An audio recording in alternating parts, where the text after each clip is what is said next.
हाँ, नमस्कार बच्चों। देखो बच्चों, पिछली क्लास में आपको ये जो चैप्टर आपका from the diary of Anne Frank, इसका जो पहला वाला पार्ट है पेज नंबर 50 पर, ये पूरा पढ़ा दिया था मैंने।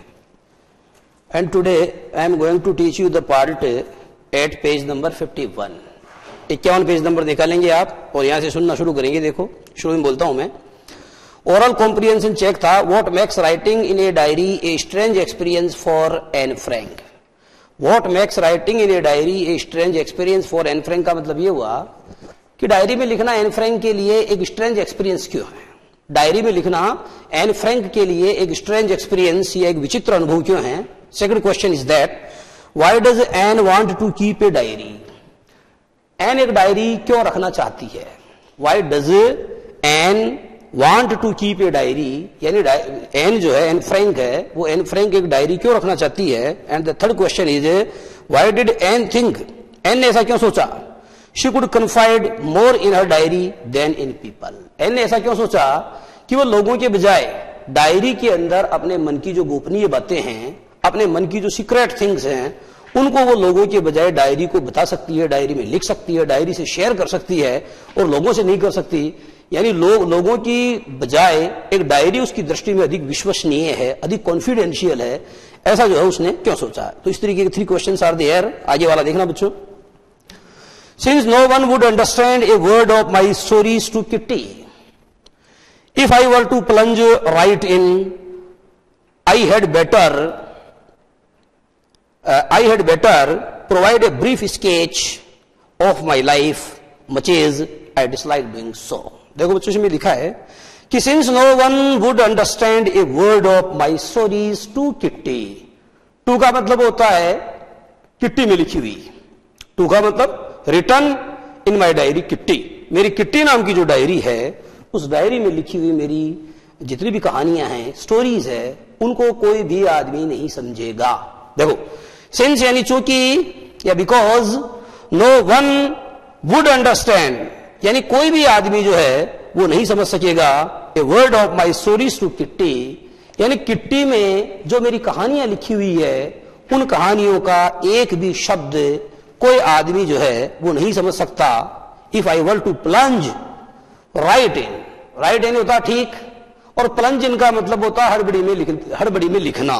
तो इसमें है if I were to plunge right in, अगर मैं ठीक हड़बड़ी में लिखना शुरू कर देती, अगर मैं ठीक हड़बड़ी में लिखना शुरू कर देती, तो मेरी डायरी में लिखी हुई जो बातें हैं उनका एक शब्द भी कोई भी आदमी जो है वो नहीं समझ सकता। इसलिए मैंने क्या किया है, देखो, इसलिए आई हैड बेटर, इसलिए मेरे लिए ये ज्यादा बेहतर है, मेरे लिए यह ज्यादा अच्छा है, provide a brief sketch of my life, कि मैं आप लोगों को अपना जो जीवन है उसकी संक्षिप्त रूपरेखा उपलब्ध करवा दूं। आई हैड बेटर, इसलिए मेरे लिए ज्यादा बेहतर है, मेरे लिए ज्यादा अच्छा है, दैट आई प्रोवाइड यू, कि मैं अपने पाठकों को उपलब्ध करा दूं क्या, ए brief sketch of my life, यानी मेरे जीवन की एक संक्षिप्त रूपरेखा, मेरे जीवन की एक संक्षिप्त रूपरेखा मैं अपने पाठकों को उपलब्ध करा दूं। मच एज, अंडरलाइन करो बच्चों।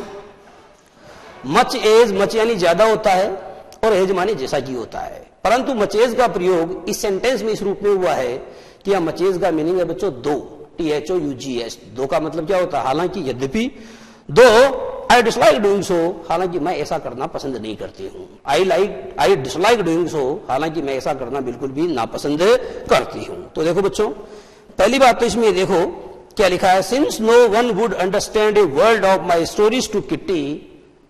ये वाक्य सिंस से शुरू हो रहा है और आपको कई बार समझाया मैंने, अगर कोई सेंटेंस सिंस से शुरू होता है बच्चों, तो उस सेंटेंस के बीच में कोमा का प्रयोग करना चाहिए और उसके बीच में सो या देयरफॉर का प्रयोग नहीं करना चाहिए। जैसे since I am busy so I can not help you, ये सो जो है बच्चों ये गलत है। इसमें शुद्ध वाक्य क्या बनेगा, since I am busy I can't help you, चूंकि मैं व्यस्त हूं, मैं आपकी सहायता नहीं कर सकता हूं।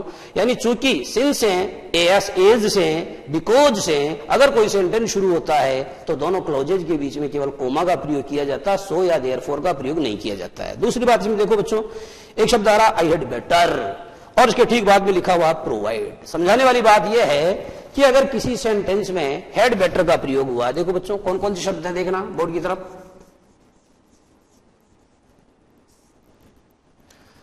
अगर कोई सेंटेंस वुड रादर लेके आ रहा है, I would rather go now, समझाने वाली बात यह है कि वुड रादर के बाद जो वर्ब आएगी वो बच्चों हमेशा अपनी फर्स्ट फॉर्म में आएगी, जिसको आप अंग्रेजी में कहते हैं bare infinitive form of the verb.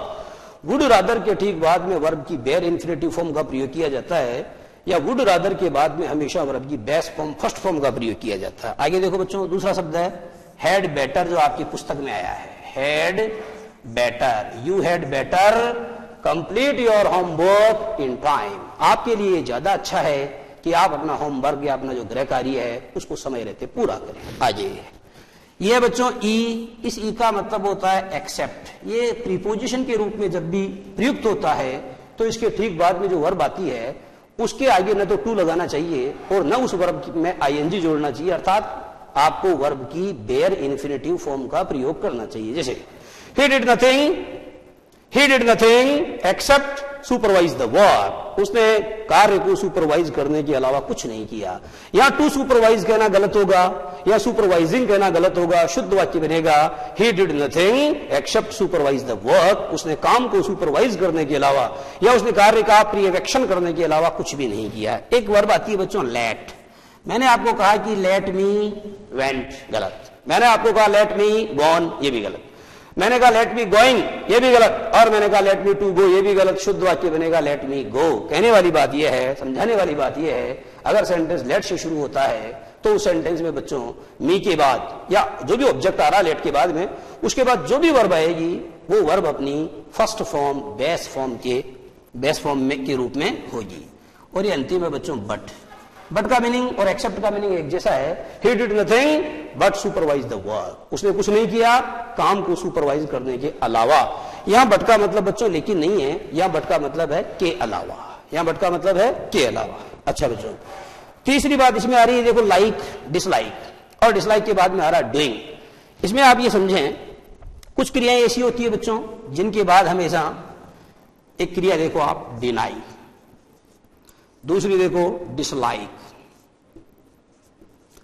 एक देखो इट इज नो गुड, एक देखो इट इज नो यूज, एक देखो पोस्टपोन PONE पोस्टपोन, एक देखो अवॉइड AVOID अवॉइड, एक होती है माइंड यानी बुरा मानना, एक होती है इंजॉय और एक होती है WORTH।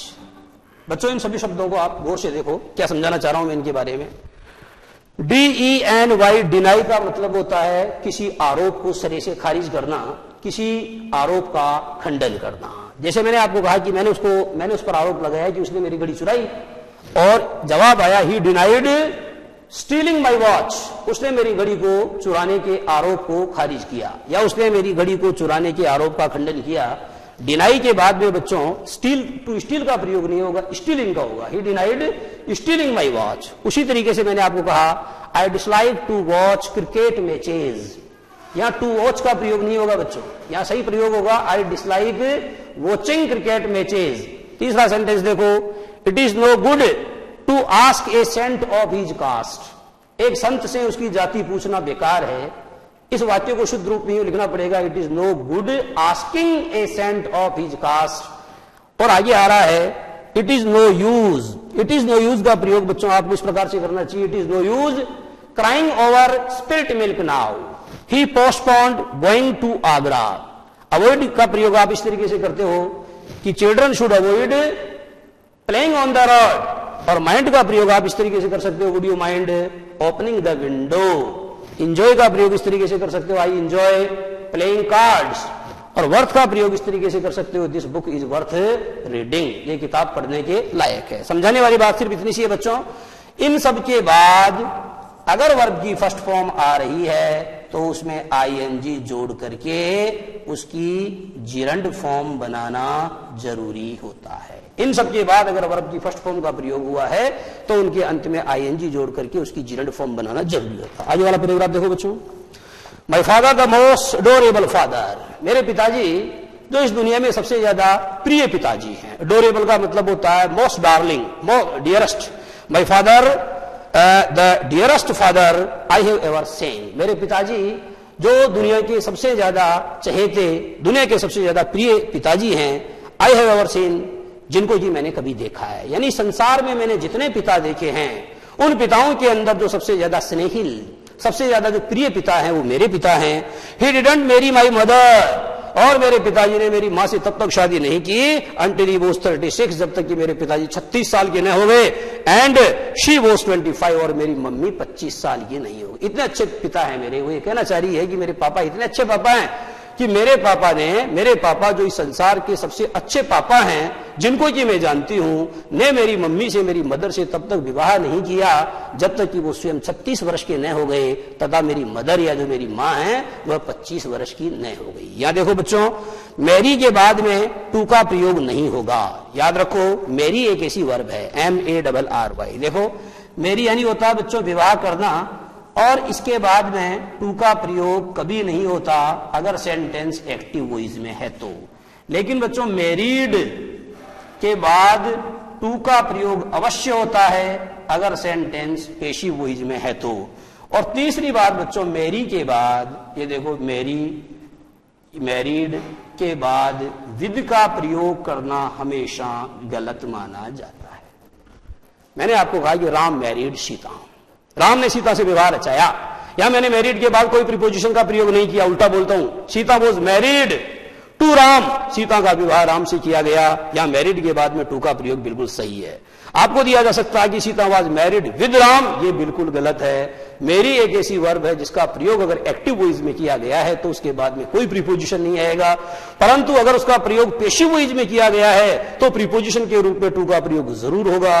और मैरिड के बाद में बच्चों विद का प्रयोग ऑलवेज रॉन्ग, हमेशा गलत होता है। My father did not marry my mother, मेरे पिताजी ने मेरी मदर से तब तक शादी नहीं की अंटिल ही वॉज। अंटिल के बाद वाले पार्ट में कभी नोट नहीं लगाना चाहिए, क्योंकि अंटिल में नोट छिपा हुआ होता है।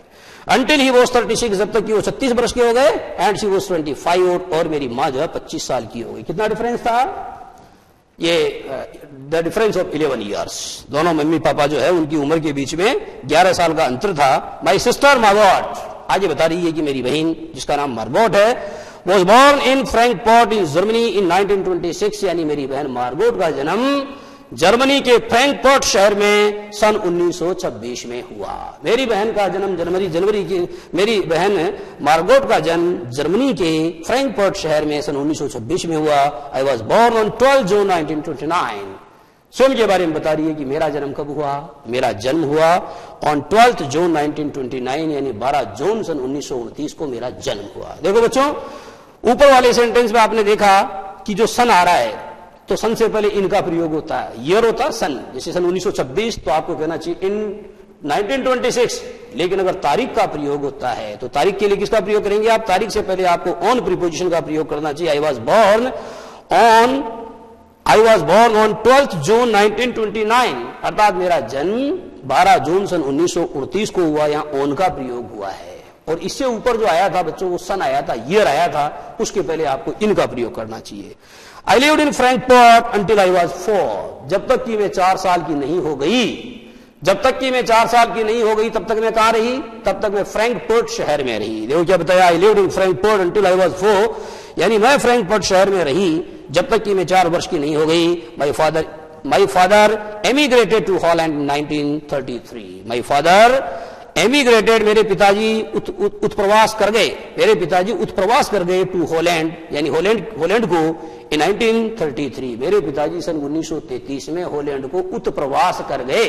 मेरे पिताजी सन 1933 में हॉलैंड नामक शहर को उत्प्रवास करने का मतलब उस शहर में चले गए, वहां चले गए। और क्या हुआ आगे? My mother Edith Hollander Frank, और मेरी मम्मी जिनका नाम था Edith Hollander Frank, she went with him. My mother accompanied my father, यानी मेरी जो माँ है वो मेरे पिताजी के साथ में चली गई टू हॉलैंड। मेरी माँ भी मेरे पिताजी के साथ में हॉलैंड चली गई। कब? इन सितंबर।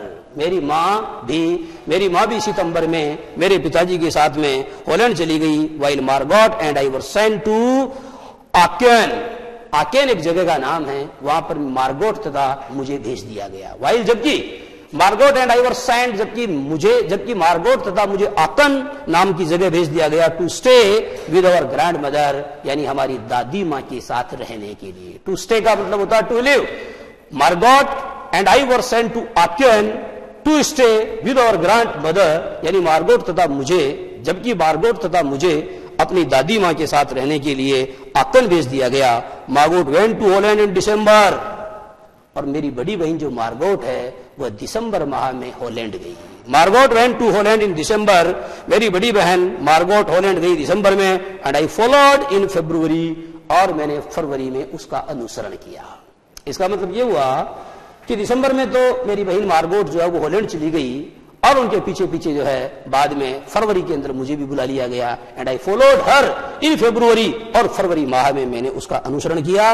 When I was plunked down, एक घटना बता रही है, when I was plunked down, जब मुझे पटक दिया गया था, ऑन द टेबल, जब मुझे मेज के ऊपर, मुझे टेबल के ऊपर पटक दिया गया था, as a birthday present for Margot, यानी मार्गोट के जन्मदिन के उपहार स्वरूप जब मुझे टेबल के ऊपर पटक दिया गया था। बचपन की एक घटना का स्मरण करती हुई कह रही है कि मैं गई फरवरी में, पहले दिसंबर में जो मेरी बड़ी बहन मार्गोट है वो चली गई, और उसके बाद में फरवरी में आई फॉलोड हर, अर्थात मैंने फरवरी माह के अंदर उसका अनुसरण किया।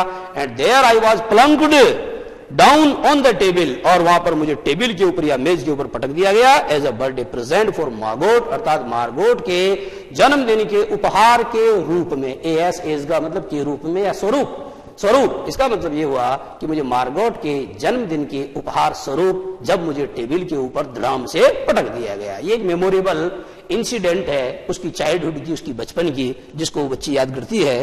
और आगे बच्चों क्या हुआ इसके बारे में बात करने के लिए हम 2 मिनट का ब्रेक लेंगे।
देखो बच्चों, I started right away at the Montessori nursery school. I started यानी मैंने आरंभ कर दी, right away यानी मैंने शीघ्र ही पढ़ाई आरंभ कर दी। कहां? Eight the Montessori nursery school. मैंने मोंटेसरी नर्सरी स्कूल में शीघ्र ही पढ़ाई आरंभ कर दी। आई स्टार्टेड यानी मैंने आरंभ कर दी, राइट अवे यानी शीघ्र ही, और पढ़ाई इसमें अंडरस्टूड है। तो I started right away at the Montessori nursery school. मैंने शीघ्र ही या मैंने जल्दी ही नर्सरी मोंटेसरी नर्सरी स्कूल में पढ़ाई शुरू कर दी। आगे देखो, I stayed there, I lived there, अर्थात मैं वहां रुकी या मैं वहां ठहरी, मैं वहां रही, अंटिल आई वाज 6, जब तक कि मैं 6 वर्ष की नहीं हो गई। यानी 6 वर्ष की अवस्था तक, 6 वर्ष की उम्र तक मैं वहां रही। I stayed there until I was 6, अर्थात वहां मैं 6 वर्ष की उम्र तक रही। Eight which time, at that time, उस समय, I started in the first form, उस समय मैंने जो पहली जमात है या जो पहली कक्षा है उस कक्षा के अंदर पढ़ाई शुरू कर दी थी। Eight which time I started in the first form, FORM form यानी बच्चों क्लास। एट दैट टाइम यानी उस समय तक, I started in the first form, मैंने पहली कक्षा में पढ़ाई शुरू कर दी थी। उस समय तक मैंने पहली कक्षा में पढ़ाई शुरू कर दी थी। इन द 6th फॉर्म या इन द 6th क्लास, 6ठी कक्षा में माई टीचर वाज, 6ठी कक्षा में my teacher was Mrs Kuperus, 6ठी कक्षा में जो मेरी अध्यापिका थी वो थी श्रीमती क्यूप्रस, द हेड मिस्ट्रेस, और वही हमारे विद्यालय की प्रधान अध्यापिका थी। 6ठी कक्षा में मेरी अध्यापिका क्यूप्रस थी, and she was the head mistress of our school, और वही हमारे विद्यालय की हेड मिस्ट्रेस या प्रधान अध्यापिका थी। At the end of the year, वर्षांत में, at the end of the year का मतलब साल के अंत में, at the end of the year वर्ष के अंत में, we were both in tears, हम दोनों के नेत्र अश्रु कलित थे। वर्ष के अंत में हम दोनों के नेत्र अश्रुपूर्ण थे, यानी मेरी हेड मिस्ट्रेस के और मेरी दोनों की जो आंखें हैं, जो दोनों की आंखें हैं वो आंसू से भीगी हुई थी, क्योंकि हम एक दूसरे से विदा हो रहे थे और इस क्षण में हम दोनों जो है बड़े दुखी थे। तो हम दोनों ने एक दूसरे को अश्रु कलित विदाई दी। देखो क्या लिखा है, at the end of the year यानी वर्ष के अंत में, we were both in tears, यानी हम दोनों के नेत्र अश्रु कलित थे। एज वी सेड, जैसे ही हमने दी ए हार्ट ब्रेकिंग फेयरवेल, जैसे ही हमने एक दूसरे को एक हृदय विदारक, हार्ट ब्रेकिंग का मतलब दिल तोड़ने वाली, फेयरवेल यानी होता विदाई, और सैड का मतलब होता है बच्चों दी या कही। जैसे ही हमने एक दूसरे को दिल तोड़ने वाली विदाई कही, या जैसे ही हमने एक दूसरे को दिल तोड़ने वाला शब्द अलविदा कहा, तो उसी क्षण हम दोनों के जो नेत्र थे वो अश्रुपूर्ण थे। इन द समर ऑफ 1941, सन 1941 की ग्रीष्म में, देखो बच्चों क्या लिखा है, इन द समर ऑफ 1941, सन 1941 की ग्रीष्म में, समर को अंडरलाइन करो बच्चों। और एक बात याद रखो कि जो ऋतुएं होती है, जिन्हें अंग्रेजी में कहते हैं सीजन्स, हम उनके नाम से पहले सामान्यतः किसी आर्टिकल का प्रयोग नहीं करते हैं, या इसलिए किया गया है क्योंकि उसके बाद में ऑफ आया है। ये पर्टिकुलर समर है, कौन सी, 1941 की गर्मी, ये पर्टिकुलर है, ये विशेष है, इसलिए यहां पर समर के पहले देखा प्रयोग हुआ है। वैसे सामान्यतः नियम यह है, never use any article before the name of seasons. ऋतुएं जो होती है उनके नामों से पहले सामान्यतः साधारणतः किसी आर्टिकल का प्रयोग नहीं होता। हाँ, पोएट्री में कभी कभी देखने को मिलता है। आगे बढ़ाएं। इन द समर ऑफ 1941, सन 1941 की ग्रीष्म में, ग्रैंड माँ फेल इल, दादी माँ पड़ गई। फेल यानी पड़ गई, क्या, इल यानी बीमार। इन द समर ऑफ 1941, सन 1941 के ग्रीष्म में, ग्रैंड माँ फेल इल यानी दादी माँ बीमार पड़ गई, and had to have an operation, और उनका ऑपरेशन करवाना पड़ा। सन 1941 के ग्रीष्म में दादी माँ बीमार पड़ गई, and she had to have an operation, और उसकी शल्य चिकित्सा करवानी पड़ी, उनका ऑपरेशन करवाना पड़ा। So my birthday passed with little celebration, इसलिए मेरा जन्मदिन गुजर गया बिन समारोह के। इसलिए मेरे जन्मदिन को धूमधाम से नहीं मनाया गया, क्योंकि जब मेरा जन्मदिन आया तो उसी वक्त मेरी जो दादी माँ है, शी वो सीरियसली इल, वो बड़ी गंभीर रूप से बीमार थी, and we had to have an operation, और हमें उनका ऑपरेशन कराना पड़ा था। दैट्स वाई, यही कारण था कि माई बर्थडे पास्ड, मेरा जन्मदिन गुजर गया, विद माने के साथ, लिटिल माने होता है न के बराबर, और सेलिब्रेशन यानी समारोह, यानी बिन समारोह या न के बराबर समारोह के साथ में मेरा जन्मदिन गुजर गया। मेरे जन्मदिन के ऊपर कोई धूमधाम नहीं हुई, कोई जो है मोमबत्तियां नहीं जलाई गई, कोई खुशियां नहीं मनाई गई। आगे देखो, ग्रैंडमा डाइड इन जनवरी 1942, जनवरी सन 1942 में दादी माँ का इंतकाल हो गया। ग्रैंडमा डाइड, दादी माँ का स्वर्गवास हो गया, इन जनवरी 1942, जनवरी सन 1942 में दादी माँ का इंतकाल या उनका स्वर्गवास हो गया। जनवरी को अंडरलाइन करो बच्चों, और उस नियम को याद करो कि महीनों के नाम, नेम्स ऑफ मंथ्स, महीनों के जो नाम होते हैं, they are the examples of proper noun, इनको बच्चों प्रॉपर नाउन माना जाता है। और आपको पता होना चाहिए कि प्रॉपर नाउन से पहले कोई आर्टिकल नहीं आता। In the January, in the February ऐसा नहीं बोलते हैं। आइए बढ़ाएं। ग्रैंड माँ डाइड इन जनवरी 1942, दादी माँ का सन 1942 में स्वर्गवास हो गया। नो वन नोज, कोई नहीं जानता है, how often I think of her, कोई नहीं जानता है कि मैं उनके बारे में अभी भी कितना सोचती हूँ। नो वन नोज, कोई नहीं जानता है, हाउ ऑफन, ऑफन यानी बार, हाउ ऑफन, कितने बार, आई थिंक, मैं सोचती हूँ, ऑफ यानी बारे में, हर यानी उनके, इस बात को कोई नहीं जानता है कि मैं उनके बारे में अर्थात दादी माँ के बारे में कितना ज्यादा सोचती हूँ, एंड स्टिल लव हर, और मैं अभी भी उनसे बहुत प्रेम करती हूँ। इस बात को कोई नहीं जानता है कि अभी भी मैं अपने मन में मेरी दादी माँ के बारे में कितना सोचती हूँ, एंड आई स्टिल लव हर, और मैं अभी भी उनसे बेहद प्यार करती हूँ। दिस बर्थडे सेलिब्रेशन इन 1942, सन 1942 में ये मेरा जो जन्मदिन समारोह मनाया गया था, इट वॉज इंटेंडेड, इसका इरादा था, इसका प्रयोजन ये था, टू मेक अप, यानी कमी की पूर्ति करना, भरपाई करना, फॉर द अदर का मतलब for the rest, for the previous, यानी जो मेरा पूर्व जन्मदिन जो है वो ठीक ढंग से नहीं मनाया गया था, तो इस बार सन 1942 के अंदर जो मेरा जन्मदिन मनाया जाने वाला था, इसका प्रयोजन, इसका इंटेंशन, इसका इरादा दरअसल उस गुजरे हुए जन्मदिन की कमी या उसकी क्षति की पूर्ति करना था। देखो क्या लिखा है, दिस बर्थडे सेलिब्रेशन इन 1942, सन 1942 का ये जन्मदिन समारोह है, वॉज इंटेंडेड, वो इस प्रयोजन से मनाया गया था, टू मेकअप, ताकि टू फुलफिल, ताकि उस कमी की पूर्ति की जा सके, for the other, for the formerly, यानी फॉर द प्रीवियस, यानी जो पहले वाला जन्मदिन है उस जन्मदिन की कमी की पूर्ति किए जाने के उद्देश्य से या ऐसा करने के प्रयोजन से सन 1942 का ये मेरा जन्मदिन समारोह मनाया गया था। And Grandma's candle was lit, और दादी माँ के नाम की मोमबत्ती भी जलाई गई थी। And Grandma's candle was lit, और दादी माँ के नाम की मोमबत्ती भी जलाई गई थी। And Grandma's candle was lit, और दादी माँ के नाम की मोमबत्ती भी जलाई गई थी, लॉन्ग विद द रेस्ट, यानी अन्य मोमबत्तियों के साथ। द रेस्ट का मतलब होता है बच्चों शेष मोमबत्तियों के साथ या अन्य मोमबत्तियों के साथ में दादी माँ के नाम की मोमबत्ती भी जलाई गई थी। द फोर ऑफ अस, हम चारों, द फोर ऑफ अस यानी हम चारों, आर स्टिल डूइंग वेल, हम चारों अभी भी ठीक ठाक है। स्टिल यानी होता अभी भी, the four of us are still doing well, हम चारों अभी भी ठीक ठाक हैं।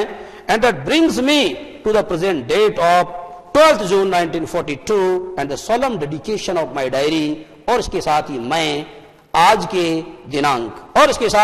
के दिनांक 20 जून सन 1942 पर आती हूं और अपनी डायरी के निष्ठापूर्ण समर्पण पर आती हूं। सोलेम शब्द देखो बच्चों, SOLEMN, ये शब्द लिखा है। इसका हिंदी में अर्थ होता है निष्ठापूर्ण, और एक शब्द लिखा है डेडिकेशन।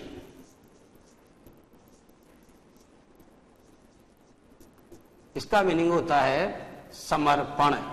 तो देखो क्या लिखा है, एंड दैट ब्रिंग्स मी, और इसी के साथ में मैं आती हूं, और यही बात जो है मुझे लेकर के आती है कहां, टू द प्रेजेंट डेट, और यही बात मुझे जो आज की दिनांक है, कितनी, आज की दिनांक 20 जून 1942, और यही बात जो है मुझे आज की दिनांक 20 जून सन 1942 के ऊपर लेकर के आती है।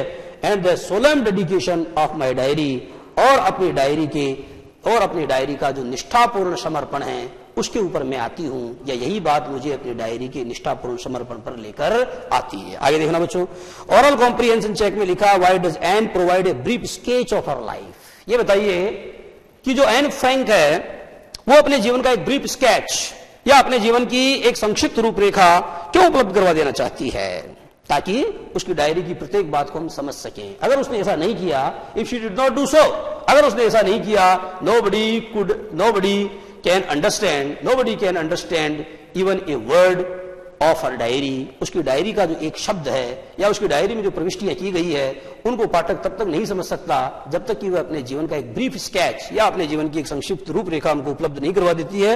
वो tells you that N loved her grand mother. आपको कौन बताता है या आपको कैसे पता चलता है कि एन अपनी दादी से बहुत प्यार करती थी? इसका पता इस बात से चलता है कि जब उसका पहला जन्मदिन था वो बिल्कुल धूमधाम से नहीं मनाया गया, बिकॉज एट दैट टाइम, क्योंकि उस समय हर ग्रैंड मदर वो सीरियसली इल, क्योंकि उस समय उसकी जो दादी माँ थी वो सीरियसली या बड़ी गंभीरतापूर्वक बीमार थी। और 1942 में जब उसका दूसरा वाला बर्थडे मनाया गया तो उस समय दादी माँ के नाम की एक मोमबत्ती भी जलाई गई। तो ये सारी बातें हैं जिनसे आपको पता चलता है कि जो एन फ्रैंक है वह अपनी दादी से बहुत ज्यादा प्रेम करती थी। आगे देखना बच्चों क्या लिखा है, सैटरडे 20 जून 1942, शनिवार 20 जून सन 1942 की एंट्री है। डियरेस्ट किट्टी, अपनी जो डायरी है किट्टी, उसको संबोधित करते हुए कहती है कि सबसे प्रिय Kitty diary, our entire class is quaking. हमारी पूरी कक्षा कांप रही है। क्वैक यानी होता है कांपना, शाइवर, डर रही है हमारी पूरी कक्षा। क्यों? इन इट्स बूट्स, इन इट्स बूट्स, बूट्स का मतलब बच्चों पाँव में जो जूते वगैरह पहनते हैं आप, लेकिन एक फ्रेज है क्वैक इन इट्स बूट्स का मतलब होता है भय व चिंता से कांपना। भय व चिंता से कांपना, हिंदी अर्थ ये होगा हमारी पूरी कक्षा। अवर एंटायर क्लास और अवर एंटायर फॉर्म, FORM, फॉर्म मानी कक्षा या जमात, हमारी पूरी जमात या हमारी जो पूरी कक्षा है वह भय और चिंता से कांप रही है। यह है बच्चों प्रेजेंट कंटिन्यूअस टेंस का सेंटेंस। इज एमआर के साथ वर्ब की फर्स्ट फॉर्म में ING जुड़ा हुआ है।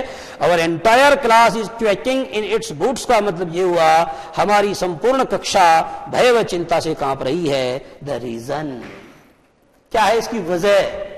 इसका कारण यह है, ऑफ कोर्स मानी निसंदेह है। इसका कारण निसंदेह यह है, इसका कारण निसंदेह यह है, द फोर्थ कमिंग मीटिंग, आगामी मीटिंग इसका कारण है। आगामी मीटिंग के अंदर सारे मास्टर बैठेंगे, ऑल टीचर्स, सारे के सारे जो टीचर्स हैं वो आगामी मीटिंग में बैठेंगे, एंड दे विल डिसाइड, और they are going to decide, वो इस बात को डिसाइड करने वाले हैं कि कौन सा स्टूडेंट है who is going to be promoted to the next class, कौन सा स्टूडेंट है जिसको आगे वाली कक्षा में प्रमोट किया जा रहा है, और कौन सा कमजोर विद्यार्थी है जिसे वापस उसी कक्षा में रखा जाने वाला है। सब बच्चे डरे हुए हैं। कोई सोचता पता नहीं मुझे इसी क्लास में न रख दिया जाए। वो अपने दोस्त से कहता तुम्हारा तो प्रमोशन दूसरी कक्षा में हो जाएगा, परंतु मैं तो इसी कक्षा में बना रहूंगा। फिर दूसरा कहता नहीं तुम्हारा हो जाएगा, मैं तो इसी कक्षा में बना रहूंगा। तो इस तरीके से बच्चों के अंदर भय बना हुआ, और entire class is quaking in its boards, हमारी पूरी कक्षा भय और चिंता से कांपे जा रही है। द रीजन, ऑफ कोर्स, इसका कारण निसंदेह इसका कारण निसंदेह यह है, द फोर्थ कमिंग मीटिंग, यानी आने वाली मीटिंग या जो आगामी मीटिंग है वो निसंदेह इसका कारण है, इन विच, जिसमें the teachers decide, in which the teachers will decide, जिसके अंदर अध्यापक इस बात को डिसाइड करेंगे, who will move up to the next form, कि कौन से विद्यार्थी को नेक्स्ट क्लास में प्रमोट किया जाएगा। Who will be promoted to the next class, कौन से विद्यार्थी को आगे वाली कक्षा में प्रोन्नत किया जाएगा, and who will be kept back, और कौन से विद्यार्थी को पिछली कक्षा में ही रोक लिया जाएगा।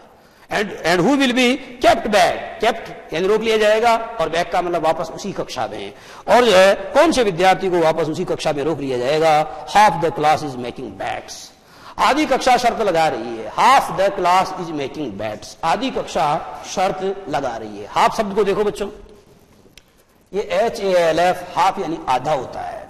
ध्यान से सुनना, मैंने आपको कहा कि आई विल, सेंटेंस देखो, I will meet you,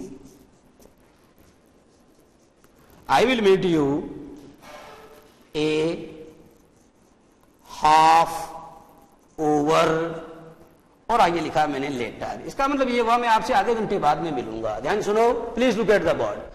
I will meet you a half, I will meet you a half hour late, I will meet you a half hour later। इसका मतलब ये हुआ कि मैं आपसे आधे घंटे के पश्चात मिलूंगा। जो अंतिम वर्ड है बच्चों वो मैंने लिखा LATER, I will meet you a half hour later, अर्थात मैं आपसे आधे घंटे के पश्चात मिलूंगा। ये वाक्य बच्चों गलत है। इस सेंटेंस को शुद्ध इस तरीके से करेंगे आप, I will meet you, ये ए यहां आएगा, यहां, और यहां आकर के बच्चों ये इसे ओवर के कारण, क्योंकि ओवर का उच्चारण तो ओवर होता है, ठीक है, इसलिए क्या करोगे, ये ए यहां आकर के एन में बदल जाएगा। समझाने वाली बात यह है बच्चों कि हाफ के बाद अगर आपको ए, एन, ए या द, ये तीन आर्टिकल होते हैं, तो समझाने वाली बात यह है बच्चों कि आर्टिकल ए, एन, द का प्रयोग अगर आपको हाफ के साथ करना तो पहले नहीं उसके बाद करना चाहिए। आर्टिकल ए एन द का प्रयोग हाफ से पहले नहीं होता, अपितु जब भी होता है तो हाफ के बाद में होता है। देखो बच्चों क्या लिखा है, हाफ द क्लास, ऐसा नहीं कि the half class, half the class is making bets, आधी कक्षा शर्त लगा रही है। G N and I laugh ourselves silly at the two boys behind us, G N और मैं दोनों हंसते हैं, जीएन और मैं दोनों हंसते हैं, eight the two boys behind अस, यानी हमारे पीछे जो दो लड़के हैं, एक का नाम सीएन एंड जैक्स, हमारे पीछे सीएन और जैक्स नाम के जो दो लड़के हैं, उन दोनों लड़कों की मूर्खता के ऊपर जीएन और मैं दोनों हंसते हैं। Who have stacked their entire holiday savings, जिन्होंने अपनी एंटायर यानी संपूर्ण, हॉलीडे सेविंग्स का मतलब जिन्होंने अपनी संपूर्ण छुट्टियों की बचत को स्टेक्ड यानी दांव पर लगा दिया है ऑन देयर बेट। मैं और जीएन दोनों दो लड़कों की मूर्खतापूर्ण हरकत के ऊपर हंसते हैं। वो जो दोनों लड़के हैं वो हमारे पीछे बैठे हुए हैं, एक का नाम सीएन है, दूसरे का जैक्स है, और उनकी मूर्खतापूर्ण जो हरकत है बच्चों वो ये है कि उन्होंने अपनी एंटायर हॉलीडे सेविंग्स, संपूर्ण छुट्टियों की बचत को स्टेक का मतलब दांव पर लगा दिया है ऑन देयर बैट। उनकी जो शर्त है उस शर्त के दांव पर उन्होंने अपनी संपूर्ण छुट्टियों की बचत को लगा दिया है। From morning to night, from morning to night का मतलब सुबह से शाम तक। इट इज, अंडरलाइन करो बच्चों, इट इज का मतलब होता है यही बातें चलती रहती है। इट इज का छोटा सा शब्द है लेकिन इसका मीनिंग यहां पर यह है सुबह से लेकर शाम तक यही बातें चलती रहती है। फ्रॉम मॉर्निंग टू नाइट, सुबह से लेकर शाम तक इट इज यही बातें चलती रहती है। यू आर गोइंग टू पास, तुम तो पास हो जाओगे। एक दोस्त दूसरे दोस्त से कहता है यू आर गोइंग टू पास, तुम तो पास हो जाओगे। नो आई एम नॉट, नहीं मैं तो नहीं होऊंगा। यू आर, तुम जरूर पास हो जाओगे। दूसरा वाला कहता है नहीं मैं तो नहीं होऊंगा, तुम जरूर हो जाओगे। No, yes you are, no I am not, yes you are, हाँ तुम जरूर हो जाओगे। नो आई एम नॉट, वो कहता नहीं मैं नहीं होऊंगा। Even G is pleading Glen says, यहां तक जी की, जी किसी का नाम है बच्चों। देखो जी और आई क्या लगा रखा है, अपोस्ट्रोफी है, तो जी किसी का नाम है, कोडदेम में बता रही है।